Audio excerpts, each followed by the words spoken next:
Good morning students. ఈరోజు మనము శతక సుధ అనే పాఠాన్ని నేర్చుకుందాము.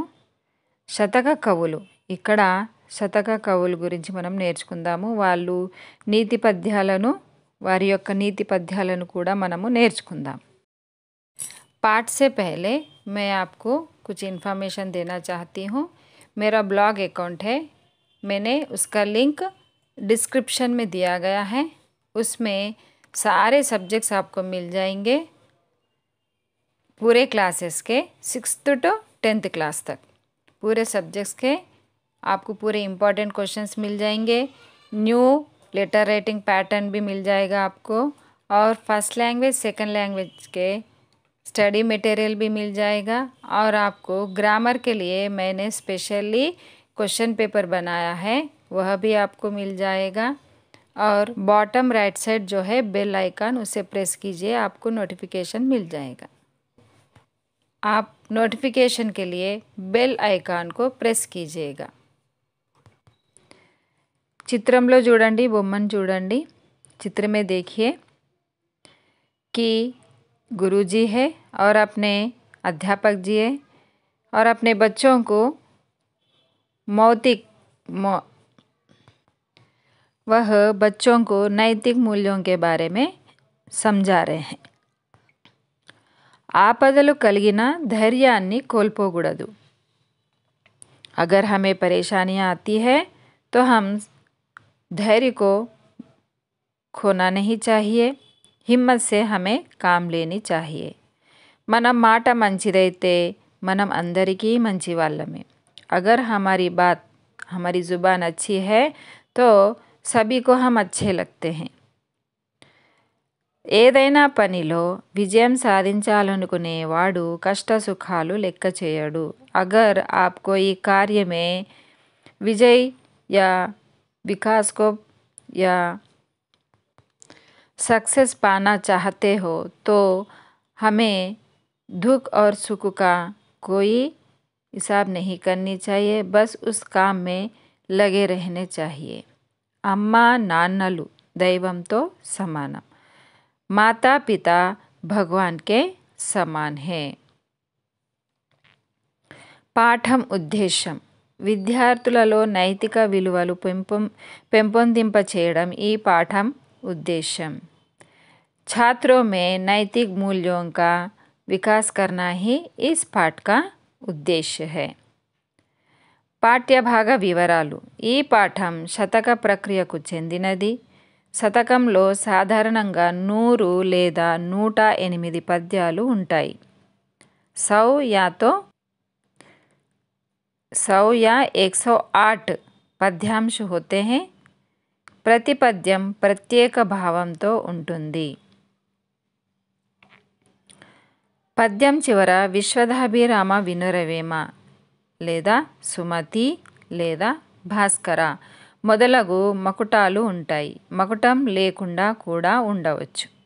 ప్రస్తుత పాఠంలోని పద్యాలు వేమన, సుమతి, భాస్కర, దాశరథి, భర్తృహరి, గాంధీ తాత శతకాలలోనివి. कवि परिचय.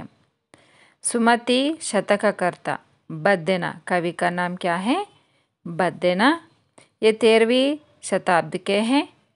లౌకిక నీతులను సులభమైన శైలితో కంద పద్యాల్లో సుమతి శతకంగా రాసిన కవి బద్దెన.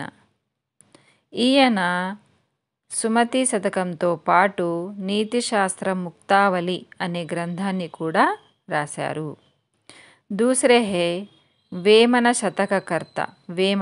వేమన పద్యం రాని తెలుగు వాళ్ళు ఉండరు. ఈయన సహజ కవిగా ప్రసిద్ధి పొందాడు. కడప జిల్లాకు చెందిన ఈయన పద్యాలలో నీతి, లోకజ్ఞానం, మానవతా విలువలు ఉంటాయి. నైతిक मूल्यों के बारे में इन्होंने ज़्यादातर लिखा है. జన వ్యవహార శైలిలో తేలికైన ఉపమానాలతో పద్యాలు రాయడం వేమన ప్రత్యేకత. यह 17वीं शताब्दी के हैं. భాస్కర శతకం. మారద వెంకయ్య భాస్కర అనే మకుటంతో పద్యాలను రాశారు. భాస్కర శతకంలోని ప్రతి పద్యంలోనూ మొదటి 2 పాదాలలో ఒక నీతిని చెప్పి తరువాత పాదాలలో దానిని సమర్థిస్తూ ఒక దృష్టాంతాన్ని दृष्टांतम करते हैं उदाहरण देना इनके पद्यों में विशेषता है। ये भी 17वीं शताब्दी के हैं। दाशरथि शतकम कंचर्ల గోపన్న భక్త రామదాసు కంచర్ల గోపన్న మరి ఒక పేరు భక్త రామదాసు ఖమ్మం జిల్లా నేలకొండపల్లి వాస్తవ్యుడు దాశరథి కరుణాపయోనిధి అనే మకుటంతో దాశరథి శతకం రాశాడు. భద్రాచల శ్రీరామునిపై అనేక కీర్తనలు రాశాడు. ఈయన రచనలు భక్తిరస ప్రధానమైనవి. यह कवि भी 17वें शताब्दी के हैं। సుభాషిత రత్నావళి ఏనుగు లక్ష్మణ కవి సంస్కృతంలో భర్తృహరి రాసిన సుభాషిత త్రిశతిని తెలుగులోనికి అనువదించిన కవులలో ఏనుగు లక్ష్మణ కవి ఒకడు. ఈయన పెద్దాపురం సంస్థానంలోని పెద్దాడ గ్రామ నివాసి. సుభాషిత రత్నావళితో పాటు రామేశ్వర మహాత్మ్యము, విశ్వామిత్ర చరిత్రము, గంగా మహాత్మ్యము మొదలైన రచనలు చేశాడు. ఈయన 18వ శతాబ్దానికి చెందినవాడు. గాంధీ తాత శతకం సిరసనహల్ కృష్ణమాచార్యులు. సుభాషిత రత్నావళి ఏనుగు లక్ష్మణ కవి సంస్కృతంలో భర్తృహరి రాసిన సుభాషిత త్రిశతిని తెలుగులోనికి అనువదించిన కవులలో ఏనుగు లక్ష్మణ కవి ఈ ఒకడు. ఈయన పెద్దాపురం సంస్థానంలోని పెద్దాడ గ్రామానివాసి. సుభాషిత రత్నావళితో పాటు రామేశ్వర మహాత్మ్యము, విశ్వామిత్ర చరిత్రము, గంగా మహాత్మ్యము మొదలైన రచనలు చేశాడు. గాంధీ తాత శతకం సిరసినహల్ కృష్ణమాచార్యులు నిజామాబాద్ జిల్లా మోర్తాడ్లో జన్మించాడు. కోరుట్లలో స్థిర నివాసం ఏర్పరచుకున్నాడు. ఈయన కళాశాల అభ్యుదయం, రామానుజ చరితం, చిత్ర ప్రబంధం అనే రచనలతో పాటు రత్నమాల అనే ఖండకావ్యాన్ని రాశాడు. ఈయన అభినవ కాళిదాసు అనే బిరుదును నైజాం రాష్ట్రంలో శతావధానిగా ప్రసిద్ధిని పొందాడు. మొదటి పద్యం తలనుండు విషము ఫణికిని విలయంగ తోకనుండు వృచ్చికమునకున్ తలతోకయనకయుండును ఖలునకు నిలువెల్ల విషము గదరా సుమతి. అనగా మంచి బుద్ధి కలవాడా, పాముకు విషం తలలో ఉంటుంది, తేలుకైతే తోకలో ఉంటుంది, కానీ చెడ్డవానికి శరీరమంతా విషమే.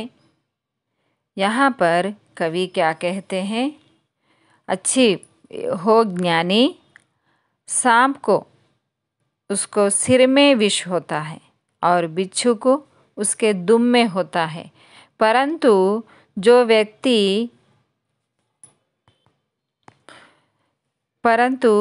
व्यक्ति बुरा होता है, जो बुरा व्यक्ति होता है उसके सारे शरीर में विष घोलता है। तो इस पद्यांश का यह भावार्थ है कि अच्छा गुण वाला सभी अच्छा ही करता है, परंतु जो बुरा व्यक्ति होती है, बुरा सोचने वाला रहता है, उसके सारे शरीर में विष रहता है। उसे कवि ने सांप और बिच्छू से तुलना की है। ఎప్పుడు సంపద కలిగిన అప్పుడే బంధువులు వత్తురది ఎట్లన్నన్ తెప్పలుగా చెరువు నిండిన కప్పలు 10,000 చేరు గదరా సుమతి. దీని అర్థము, మంచి బుద్ధి కలవాడా, చెరువు నిండా నీరు చేరగానే వేల కొద్ది కప్పలు వచ్చి చేరుతాయి. అదేవిధంగా మనిషికి సంపద ఎక్కువగా ఉన్నప్పుడు మాత్రమే బంధువులు దగ్గరకు వచ్చి చేరుతారు. ओ ज्ञानी, जब तालाब में बारिश होती है तब तालाब पानी से भर जाता है, तभी हमें देखने को मिलता है बहुत सारे मेंढक उसमें आ जाते हैं। तो यहाँ पर उसी तरह जब मनुष्य के पास धन संपत्ति बहुत रहता है तभी सगे संबंधी सभी मिलने के लिए आ जाते हैं, परंतु जब हम गरीब रहते हैं तो हमसे बात करने के लिए भी कोई नहीं आता। कवि का कहना यह है कि जब हमारे पास धन संपत्ति होती है तभी सभी लोग सगे संबंधी बनते हैं। जब हम गरीब होते हैं तो हमें कोई बात करने वाला, देखने वाला भी कोई नहीं रहता। మేడి పండు చూడ మేలిమైయుండును, పొట్ట విప్పి చూడ పురుగులుండు, పిరికి వాని మదిని బింకమీలాగురా, విశ్వదాభిరామ వినురవేమ. దీని భావము, ఓ వేమన, మేడి పండు పైకి చూడటానికి మంచిగానే ఉంటుంది, కానీ దాన్ని చీల్చి చూసినప్పుడు లోపల పురుగులు ఉంటాయి. అట్లాగే పిరికి వాని మనస్సులో భయం ఉన్నా పైకి మాత్రం గంభీరంగా కనిపిస్తాడు. ओ वेमना, मेड़ीपंडु, मेड़ीपंडु मतलब अंजीर, वहाँ बाहर से देखने के लिए बहुत अच्छा दिखता है, परंतु जब हम उसे खोलकर देखते हैं तो उसमें सारे कीड़े होते हैं। उसी तरह जो डरपोक व्यक्ति जो रहता है उसके अंदर भय ही भय होता है, परंतु उसे ऊपर देखने से गंभीर दिखता है, मतलब जैसे निर्भय दिखता है, परंतु उसके अंदर सारा भय छुपा होता है। ధనము కూడబెట్టి ధర్మంబు సేయక తాను తినక లెస్స దాచుగాక, తేనెటీగా కూర్చి తెరువరికి ఇయ్యదా, విశ్వదాభిరామ వినరవేమ. అనగా, ఓ వేమ, ధనమును కూడబెట్టడమే ముఖ్యం కాదు, ధర్మం కూడా చేయాలి.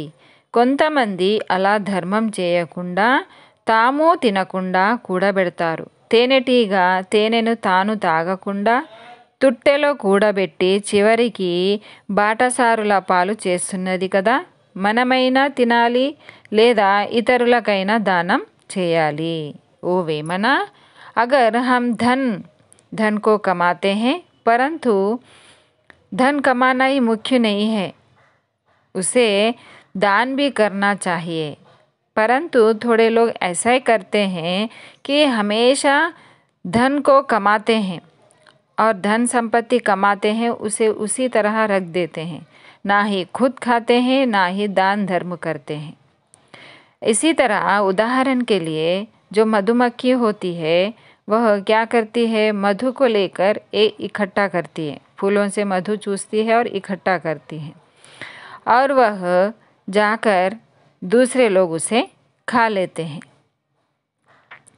इसी तरह अगर हम जो संपत्ति एकत्रित करते हैं, या तो हमें खुद खाना है या तो दूसरों को तो भी हम सहायता करना है। తివిరి ఇసుమున దైలంబు దీయవచ్చు, దవిలి మృగతృష్ణలో నీరు ద్రావవచ్చు, దిరిగి కుందేటి కొమ్ము సాధింపవచ్చు, జేరి మూర్ఖుల మనసు రంజింపరాదు. इसका अर्थ, ప్రయత్నం చేత ఇసుక నుండి నూనె తీయవచ్చు, ఎండమావులలో నీటిని సంపాదించి తాగవచ్చు, తిరిగి కుందేటి కొమ్మును కూడా సంపాదించవచ్చు, కానీ మూర్ఖుని మనస్సును సంతోషపెట్టడం మాత్రం సాధ్యం కాదు.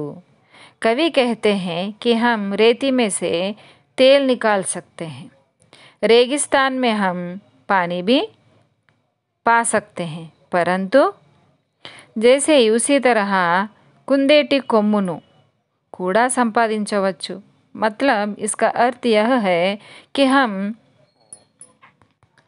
जो मूर्ख व्यक्ति होता है उसे हम संतुष्ट नहीं कर सकते, उसे हंसा नहीं सकते. मूर्ख ही होता है, बस अपने ही बारे में सोचते रहता है. मूर्ख लोगों को हम संतुष्ट नहीं कर सकते, यह साध्य नहीं है. దానము సేయ గోరిన వదాన్యున కీయగ శక్తి లేనిచో, నైన పరోపకారమునకై ఒక దిక్కున తెచ్చి అయినని, పూనును మేఘుడంబుదికి పోయి జలంబుల తెచ్చి ఈనుడే వాన, సమస్త జీవులకు వాంఛితమిం పెసలార భాస్కర. దీని భావము, భాస్కర, దాత అనగా ఎవరు, దానం చేసేవాడు.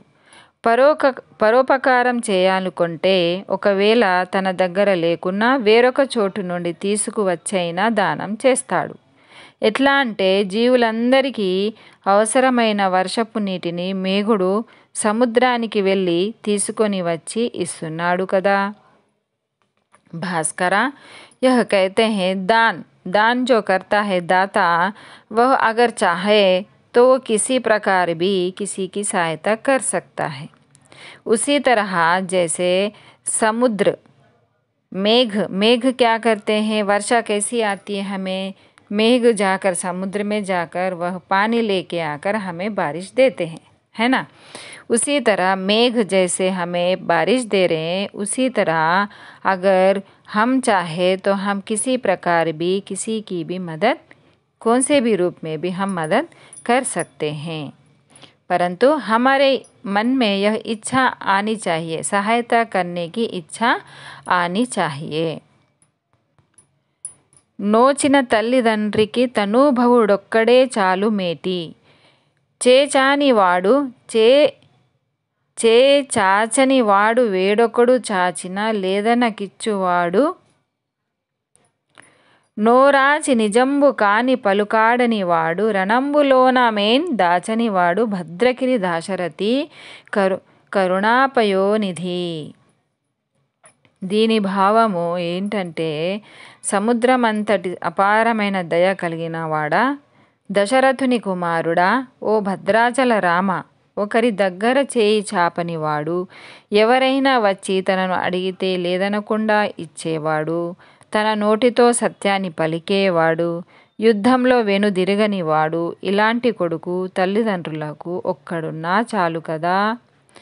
कवि कहते हैं समुद्रमंतटी अपारమైన दया, मतलब जितना समुद्र का गहराई है उतने दया रखने वाला दशरथनी कुमारुड़ा, दशरथ महाराज के पुत्र जो भद्राचल में बसे हुए राम भगवान जैसे ఒకరి దగ్గర చేయి చాపని వాడు, मतलब किसी के आगे हाथ पसारने वाला नहीं, ఎవరైనా వచ్చి తనను అడిగితే లేదనకుండా ఇచ్చేవాడు। अगर कोई आए हमारे पास मदद के लिए तो उन्हें मदद करने वाला और हमेशा सत्य को ही बोलने वाले, और युद्ध में कभी भी वह पलट कर आए, युद्ध में उनकी कभी भी हार ना हुई हो, ऐसे पुत्र हो तो माता पिता को बस और संसार में क्या चाहिए। इस तरह कवि कहते हैं। దీనుల ప్రేమించు విజ్ఞానుల పూజించు సర్వసను సమభావమునన్ మానవుల జూడు మదియే జ్ఞానమనెన్ गांधी తాత सद्गुण తాత। కవి कहते हैं, ఓ గుణవంతుడా, పేదవారిని ప్రేమగా చూడాలి, పండితులను గౌరవించాలి, మానవులంతా సమానమే అని భావించాలి, అదే అసలైన తెలివి అని గాంధీ తాత అన్నాడు। गांधी क्या कहा है, गांधी जी ने, ये गुणवान व्यक्ति जो गरीबों को प्यार करता हो और अध्यापकों को उनका गौरव करता हो, उनका अध्यापकों का मान सम्मान रखता हो, और सभी मनुष्य समान हो, एक ही है, ऐसा भावना अपने अंदर रखता हो, वही गुणवान व्यक्ति है, वही ज्ञानी है। इस तरह गांधी महात्मा गांधी कहते हैं। तो बच्चों, मैं आशा करती हूँ कि आपको यह पाठ समझ में आया हो तो मेरे वीडियो को लाइक कीजिए और अपने दोस्तों को शेयर कीजिए। धन्यवाद।